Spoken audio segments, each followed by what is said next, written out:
Hey guys, Jamie here, keeping it koi. Welcome back to the channel, and if you're new, welcome. Hope to earn your subscription today. So today I'm doing a bit of tidying up, getting ready for the Peterborough Koi Club to come back to visit my pond. Yeah, just finished work today.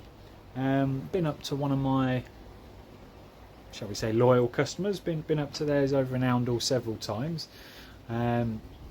Lovely massive house and garden, really is. But yeah, while I was there building a pergola, putting up their new hot tub, they asked me about a tree right bang smacking in the middle of their garden, and asked would I be able to chop it down, which I would.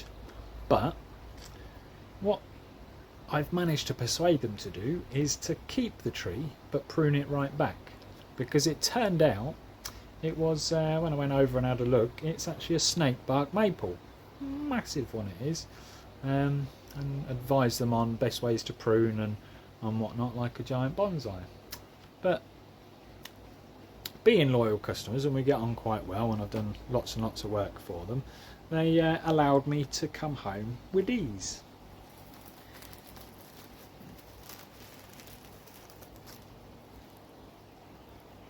Seeds.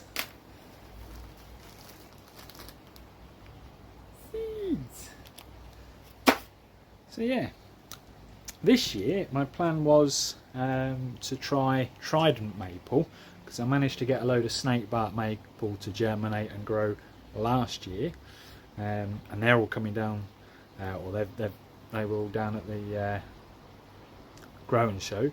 But yeah, I might give trident maple and these a go. I've got room down the allotment now. I've managed to clear a few more spaces. So yeah, I've been working down the allotment today. Got a pretty productive day. The polytunnel's not doing great at the minute, but then it's the end of season, so there's not a lot happening in here. Got leftover chilies, which didn't come to much this year. The odd lettuce, which keeps getting eaten by snails. That one had a few lettuces in, but slugs and snails are loving them. That chilli plant didn't do an awful lot. Got some spinach by the look of it. Got some spinaches there and there, but again they keep getting eaten. Even in here, you'd think being in the polytunnel they'd be alright. That's Indian spinach. That did really well. And then the tomatoes didn't do an awful lot. But yeah, that's me polytunnel. Now, a lot's changed since you last saw my allotment. The polytunnel has now moved. Obviously you just saw a structure. That's what I've been doing today. Close that. But yeah, so let me spin you around again and I'll show you. So you may remember my soil sieve that sits on there. It's currently sat over there at the minute, but that was the area that I've done down there. There is a few things planted in there, but the majority of that is weeds coming through, because you know what weeds are like. A newly soiled, sieved area, they absolutely love it. But yeah, there's a few spinaches and whatnot in there. There's one that got planted just here before I moved the polytunnel, but yeah, still getting eaten by all sorts. But yeah, obviously that used to be behind me, where this is. That used to be where my toolbox currently is, on them pallets. This is my new conservatory. I say new, the bits I'm using for it are probably 30 odd years old. But yeah, just picking up free bits off Facebook and other places and whatnot. But yeah, managed to get a door for free. The actual door for it is down there. That window was free because it's got a great big crack going through it. Don't know if that's coming out on the camera. Oh, there you go, you can see it just at the top of the chair, that big crack going through just one pane. So that'll do me for what I want. And then all this other stuff that I've got a big pile of it there, is secondary glazing. I've also got one other big double glazing panel down there, but yeah, this secondary glazing working quite well actually. Just literally putting it in like you would do an old-fashioned window. Little batten either side. I've used screws because I haven't got any nails long enough. But yeah, little batten either side of the window, holding it all in place. Same on that side. And same on this side with a really big one. Little batten either side holding it in place. We'll have one on that side, obviously haven't finished that one yet. Got this half of the batten in ready for the window that's going in here, which is a perfect fit. That's this one. And yeah, going to have a nice little slope on the roof. It's going to come from up there down to this point, and then this window is ever so slightly smaller again, and that will sit on the end, and that will look quite nice. Got me loam soil. That's actually me bonsai soil, but it was cheaper to order it in bulk, so got a load of that down here as well. And yeah, so cleared out quite a few plots. So obviously before all I had was this one. You can see now all my pumpkins and squashes and trombocenas and Turk's heads, and that's my bonsai plot. That's my strawberries. That needs re-sorting out, ready for next year. But yeah, this area used to be the polytunnel, and pretty much that area, that area, that area and that area all used to be derelict, when you pretty much saw on my last video. And now, other than like my garden, I'm in one hell of a mess. All workable spaces. So once my greenhouse is finished, this area down here is all going to become another plot, basically an extension from this one. I've just put up some wood around this plot, and I don't know if you can notice, but I've got a lot of wood laying around the floor and a big old pile over here. And again, that was free finds from Facebook. But yeah, the plan is that I'm gonna go around all the beds with a bit of wood, nothing special, just a bit of rotten old second-hand wood, and then I'm going to put bark chippings, because we get a delivery every couple of months of bark chippings to the allotment, and I'm going to put all that all down all the paths and whatnot to help keep the weeds down. But yeah, it's looking good, not bad for an odds and sods mix and match jobby. But yeah, once it's the only thing I'm trying to work out is the roof. Best way to get a cheap roof to go on there. So if anyone's got any big sheets of polycarbonate lying around,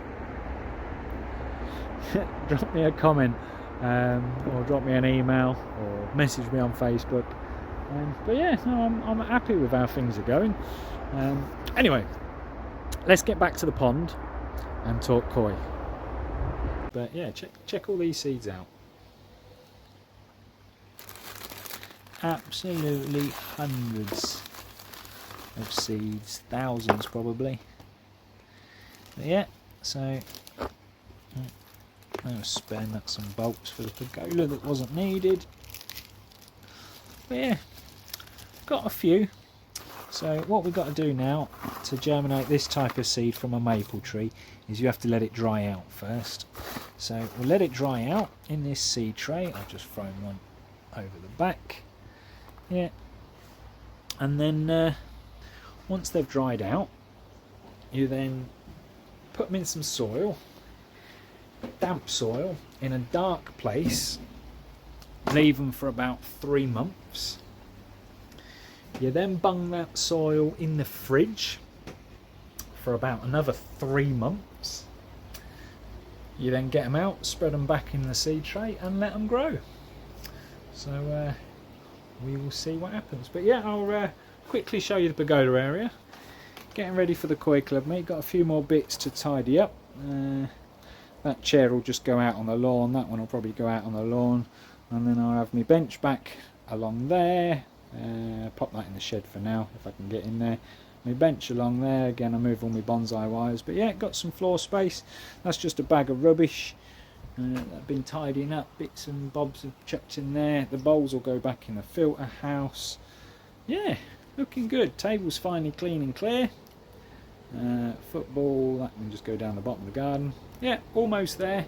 So get the rest of this all tidied up. It's a lot easier to tidy up now that the pond's almost finished. Get things put away where they should be now. But yeah, the pond's still looking absolutely fantastic. The window's on order.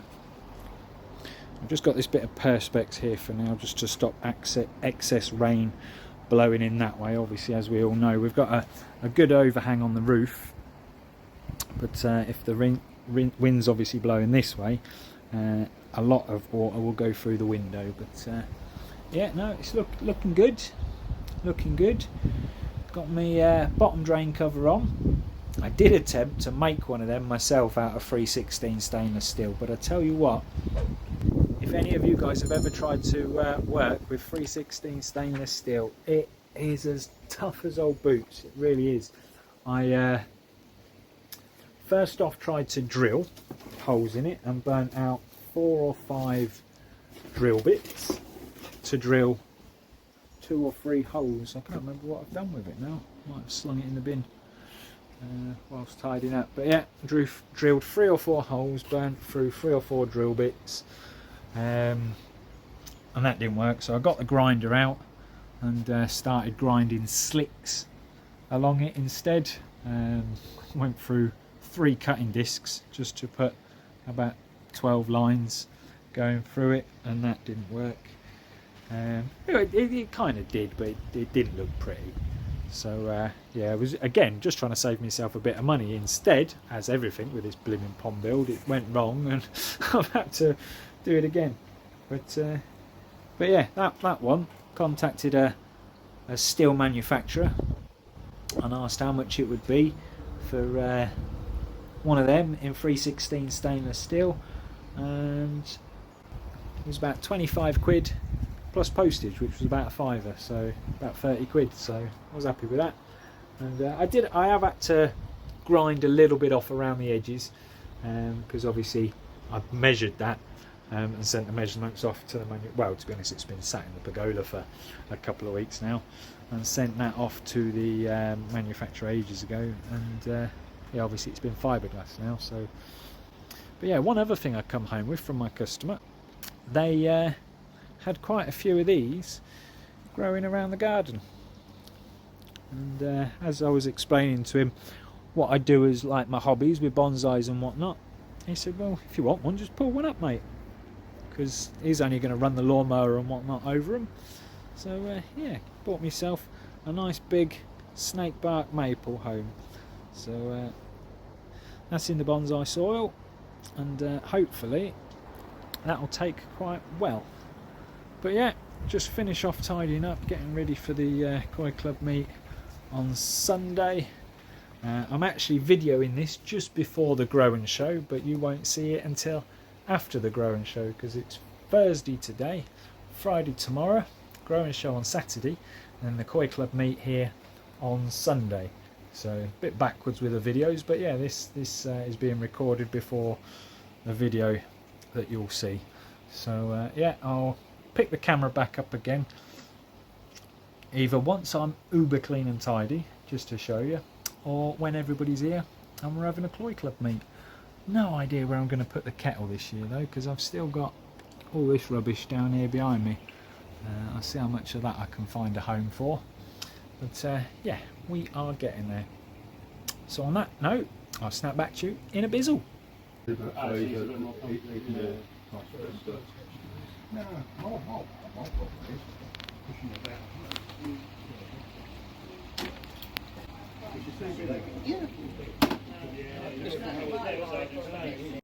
Yeah, so the Koi Club went absolutely as good as it can be. We still had a great turnout considering it was the 1st of October. So again, massive thank you to everyone that come. Still need to pack the kettle away, but I'm going to go out and take Nala for a walk. So yeah, the fish have all behaved themselves for the Koi Club, which was absolutely fantastic. Yeah, catch you all in a bizzle. So yeah, just walked Nala. Fantastic walk in the woods as always. But yeah, massive thank you to the Peterborough Koi Club for coming to visit Keeping It Koi. But yeah, what I'm going to do now, I'm going to get the shower out. Now the shower is looking absolutely phenomenal in the pond. But yeah, I'm going to get him out, get him in a bowl, get him measured.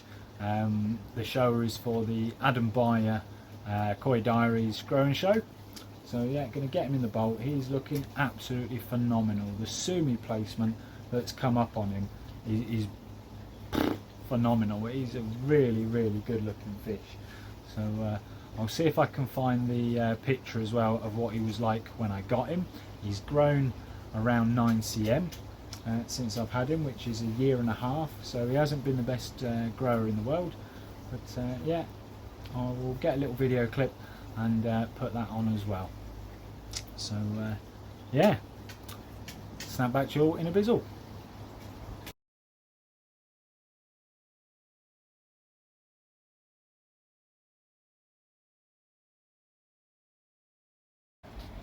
Alright then guys, this is my Adam Byer grow and show fish. He hasn't grown too much. He is 36 cm, but I think he was 28 when I got him. So he hasn't been a fantastic grower, but I'll get a better shot of him around this side.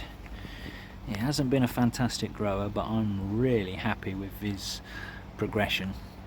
Look at that for a gorgeous show. I mean, the body shape on that and the skin quality is unreal. The pattern's still got a bit of development to do. I'm hoping the Benny darkens off a bit as he gets older. Goes a bit more red. But yeah, he's done really well. So yeah, I'm really happy with that. I'm pretty sure I've not won the size growth, because I'm 36 cm, sorry, is not the biggest fish in the sea.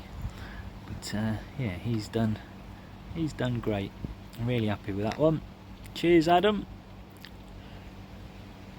So yeah guys, let me know what you think of my Showa. I think he's looking absolutely mwah. But yeah, on that note guys, if you've enjoyed this video, please give it a like and let me know what you thought of this video down in the comment section. And if you'd like to support me in the things that I do on this channel, hit the thanks button down below. And if you want to stay up to date with everything that I do on the channel, hit the subscribe button and the bell notification, and YouTube will let you know when my next video comes out. So thanks all for watching, and we will catch you all on the next one.